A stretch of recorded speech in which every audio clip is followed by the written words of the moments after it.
युधिष्ठिर धर्म की विजय चाहता है कि नहीं चाहता? कि चाहता हूं कि फिर तुम्हें एक काम करना पड़ेगा कि क्या, कि ये कहना पड़ेगा अश्वत्थामा मर गया। उसने कहा मैं तो झूठ नहीं बोलता। युधिष्ठिर कभी झूठ नहीं बोलते। दूसरे कहा मैं झूठ नहीं बोलूंगा। दौड़ा भीम, भीम दौड़ करके थोड़ी देर में वापिस आया। उसने कहा युधिष्ठिर कह दे अश्वत्थामा मर गया। क्या मर गया? कि हाँ, हमारी सेना में एक हाथी था अश्वत्थामा नाम का, मैंने उसको मार दिया। बस तू यूं कह दे कि अश्वत्थामा मर गया, इतनी तो बात है। उसने कहा मैं नहीं कहता, मुझे तो पता है कि हाथी मरा है। कृष्ण कहने लगे जो तू कहना चाहता है कह दे, आगे हम देखेंगे। क्या नीति थी?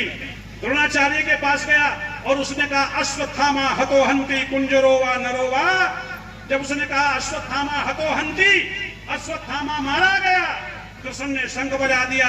आगे के शब्द कंस की शंख की ध्वनि में सुनाई नहीं दिए। द्रोणाचार्य ने शस्त्र डाल दिए। धृष्टद्युम्न ने आगे बढ़कर के उसका सर काट लिया। ये धोखे से मरा के बताओ? नहीं मरा। धोखे से मरवाया कि नहीं मरवाया? मरवाया ना। तो कृष्ण को आप पुरुष, मैंने फिर दयानंद से कहा दयानंद तुम आप पुरुष कहते हो, धोखे से दुनिया को मरवा दिया। तो महर्षि दयानंद क्या कहते हैं? आज तक दुनिया में कोई ऋषि इस भाषा का प्रयोग नहीं कर सका। जो भाषा महर्षि दयानंद ने प्रयोग की कोई ऋषि नहीं कर सका। क्यों? क्योंकि धर्म से आगे एक कदम भी कोई ऋषि नहीं बढ़ा सका। मेरा दयानंद धर्म से आगे जाकर के एक शब्द कहता है, सबसे प्रीति पूर्वक धर्मानुसार यथा योग्य बरतना चाहिए। क्या दयानंद था, क्या शब्द थे। वो कहता है पहले प्यार से समझाओ। दुर्योधन को प्यार से समझाया, नहीं माना। फिर कहते हैं धर्म से समझाओ, कानून से समझाओ। धर्म का मतलब कानून व्यवस्था से है, फिर भी नहीं माना। फिर क्या कहा? ऋषि लिखते हैं यथा योग्य टिट फॉर, जैसे को तैसा। नंगा लगने आ रहा है और तुम कपड़े पहन के जा रहे हो। अरे नंगे होके जाओ तो फाड़ देगा तुम्हारे कपड़े, वो खुद नंगा है।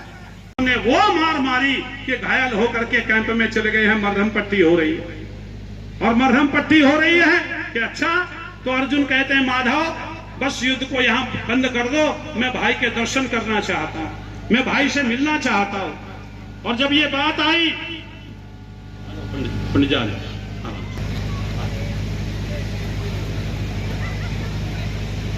लेकिन भाई का हृदय था। भाई ने कहा नहीं, मुझे मिलना जरूर है। अब माधव रथ को लेकर के कैंप में चले गए और जब कैंप में गए देखा मरहम पट्टी हो रही है। युधिष्ठिर पड़े हुए हैं सैया पर और वैद्य जो है मरहम पट्टी कर रहे हैं। नहीं, मुझे आपकी घायल अवस्था का पता लगा तो मैं चला आया। तो वहां युधिष्ठिर कहते हैं धिक्कार है तेरे इस गांडियों को, बिना जीते चला आया। ये शब्द युधिष्ठिर ने कहे, खून खोल गया अर्जुन का, आंखें लाल हो गई, भुजाएं फड़क उठी, शरीर में कंपन आ गया और तलवार की मूंछ पर हाथ चला गया अर्जुन का।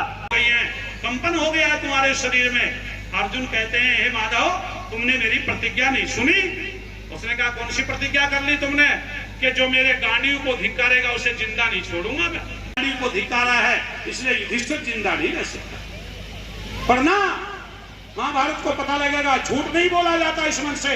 यदि आज युधिष्ठिर जिंदा नहीं बचेगा, तलवार का संचालन करना चाह रहा था, निकालना चाह रहा था, भगवान कृष्ण ना होते तो युधिष्ठिर मर गया होता। अब धीरे से कंधे पर हाथ रखा कृष्ण ने और सुनो है वो कहते हैं अर्जुन तेरी प्रतिज्ञा है गांडियों को धिक्कारने की? कि हाँ मेरी प्रतिज्ञा है। कि सुनो तेरी प्रतिज्ञा भी बचेगी और युधिष्ठिर भी बचेगा। गौर से भगवान कृष्ण कहते हैं अर्जुन जो अपने से बड़ों को तू शब्द से संबोधित करता है, गौर से सुनना, जो अपने से बड़ों को तू शब्द से संबोधित करता है वो बड़ा जीते जी मर जाता है।